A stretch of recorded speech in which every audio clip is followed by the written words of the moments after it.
ግራ መጋባት የሰው ልጆች የየቀን ፈተና ነው። ይሄን ላድርግ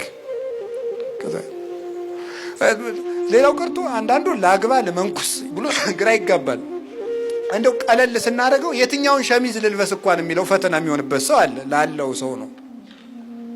እንደዚህም ፈተና ነው እኮ ግራ መጋባት የሰው ልጆች የየደቂቃ ፈተናቸው ነው።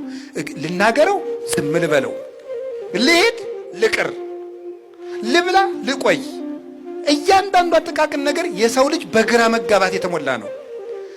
ግራ ሲገባው የሰው ልጅ ምን ያድርግ ሲባል መንታ መንገድ ላይ በጨለማ ደርሶ ቆሞ ግራ ለገባው ሰው ባትሪ ቦክ ስታደርጉለት አፈፍ ብሎ መንገዱን መርጦ እንደሚሄደው ሁሉ ግራ በገባን ቁጥር የእግዚአብሔር ቃል የምናነብ ከሆነ ለውሳኔ ብርሃን ሆኖ ቦግ ይላል።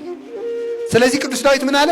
ኖን ማይቶት ለግሬ ሕግከ ብርሃን ለፍኖቴ፣ ሕግህ ለግሬ መብራት ለመንገዴም ብርሃን ነው። እስኪ በሉላችሁ ሕግህ በሉ። ለግሬ መብራት ለመንገዴ ምንድን ነው? ብርሃን ነው። ምን ማድረግ እንዳለባችሁ በእያንዳንዱ ርዕሰ ጉዳይ ላይ ከሰው ጋር ለመኖር ጓደኛ ለመሆን ዝምታ ለመምረጥ መቼ ለመናገር መቼ ዝም ለማለት ለመነገድ ላለመነገድ ሹመትን ለመተው ለመሾም ለእያንዳንዱ ነገር መጽሐፍ ቅዱስ ላይ አላችሁ። እንዲህ ያለ ብርሃን ነው። እንግዲህ ለዚህ ወንጌል እንጸልይ።